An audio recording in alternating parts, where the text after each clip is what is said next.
Hello everyone! Good afternoon po sa ating lahat. Welcome back again to my YouTube channel. It's me again, Mami LB, ang tinderang Ilocana ng Isabela. Today is July 9, 2025. Time check muna tayo. Ayan, 1:55 na po ng hapon. And for today's video, mga kapwa ko kasari, ayan, kasi may dumating ako mga dagdag paninda dito sa aking tindahan. So ito ang gusto kong i-share sa inyo. Ito lahat yon. Ayan, so bali pinatong ko na lang dito sa ibabaw ng Selecta ice cream. So ito talaga ang kainaman kapag may mga ahente tayo na pumupunta dito sa ating store. Ayan, so nakakaiwas tayo sa pagod at saka nakakaiwas na rin sa pamasahe kapag tayo ay pumupunta sa bayan, mga kapwa ko kasari. So every Wednesday ang punta ng aking ahente yung mga ganitong paninda dito sa aking tindahan. So ito nga pala yung aking resibo. Ayan, bali ang total na aking binayaran sa kanya is 2,960. So ngayon, gusto kong i-share sa inyo kung magkano ang aking bintahan. Talagang ito ay yung mga dinadayo ng mga bata dito sa akin. Ayan, malapit lang naman kasi ang school, kaya kapag yung uwian na nila, after lunch, ganyan, bago sila papasok, talagang pumupunta sila dito sa aking tindahan para mamili lang ng ganito. So, talagang hindi ako nagpapawala ng mga ganitong paninda kasi nga ito yung mga fast moving din na isa dito sa aking tindahan. At siya nga pala, doon sa aking pinagkuhanan ng mga candies, may paninda rin siyang Max Glow. Ayan, so kumuha ako ng isang box, nandito yung.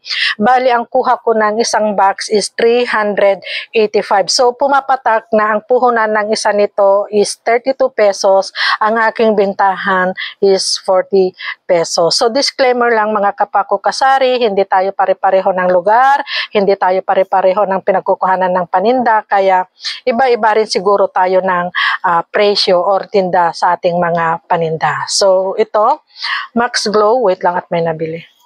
So, aking ipagpapatuloy mga kapwa ko kasari, may bumili lang. So, sana hindi ma-stop itong aking pag-share. Ayan, para hindi naman ako ma-istorbo sa aking pag-vlog. So, sa bagay, kapag ganitong oras, patay oras, walang masyadong nabibili. Isa-isa na lang yung mga bumibili. So, ito, tapos na ako dito sa Max Glow. Pang 40 pesos ang aking bintahan. Tapos, itong squeeze jam, talagang ito ay hindi nawawala sa aking tindahan kahit paulit-ulit akong bumibili dito, hindi yata nagsasawa yung mga bata. Pang 5 pesos. At kumuha din ako nitong crunchy egg, pang piso-piso. Sour crunchy candy, pang 5 pesos. Ayan. At itong wax bottle candy, talagang ito yung hindi yata nagsasawa yung mga bata, mga kapapukasari. Pero ito ay yung doble ang laman. Ayan. By 2 na yung laman. So, bali ang bintahan ko dito is 10 pesos na. Dati may pang 5 pesos pero wala sila. Tapos ito, chocolate cup, pang 5 pesos. Ayan, chocolate cup. Tapos itong pen candy, pang 5 pesos din. Tapos ito, marshmallow na, ewan ko kung ano bang tawag dito, crispy marshmallow, pang piso-piso. So, mabuti rin na may mga paninda tayong mga candy na pang piso-piso. Kung minsan kasi yung mga bata ay naghahanap din sila kasi kung kunwari 5 pesos yung pera nila, tapos kumuha lang sila ng pang 4 pesos na candy, ganyan. Kasi yung mga Max, mga is pang na yan, dos-dos na sa akin mga kapwa ko kasari. So, kailangan din nating bumili ng mga ganito para wala na silang sukli. Ikukuha din nila ng piso-pisong candy. Ayan. Tapos, ito pa. So, ayan mga kapwa ko kasari, aking ipagpapatuloy na naman, may batang bumibili, paikot-ikot na lang siyang tagal kong naghintay, wala din siyang nabili kasi may hinahanap siya sa akin. Itinuro ko na lahat dito pero may hinahanap siya, wala, kaya umalis. So, yan talaga ang problema din natin kung minsan bilang isang tindera, kaya habaan na lang natin yung ating pasensya.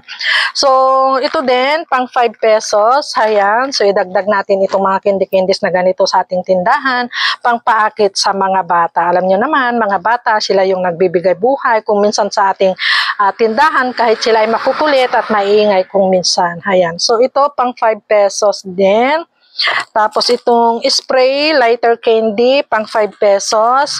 Ito din, pang 5 pesos. Tapos, Choco Shop, pang 5 pesos. Tapos ito yung bago sa akin, mint strong cold candy, mint candy. Ayan, dalawa yung aking kinuha. Isang sour cola, ayan, pang 5 pesos din. At ito yung mabenta sa akin mga kapwa ko kasari, itong seaweed na to. Bali, ang bintahan ko dito is 20 pesos yung isang pack nito. So, tignan nyo, nabawasan na siya. Ayan, may bumili na kaninang bata. So, kumuha ako ng 1, 2, 3, 5 ganito, 5 pack. Ayan. So, itong ganito, isang ganito, bali may tubo na akong 15 pesos kasi nga 45 lang ang puhunan nito. Bali, ang aking bintahan is 20. Tapos ito, ice pop, kukuha sana ako ng 10 na pack, kaso wala, 5 lang yung naibigay niya. So, bali ang bintahan ko dito is 6 pesos ang isang piraso. Ayan, so, akala ko may hihinto na naman na tricycle, pero tuloy-tuloy naman pala sila. Tapos, Super Crunch, pang 12 pesos. So, kumuha ako ng 2 pack ng Super Crunch, pang 12 pesos.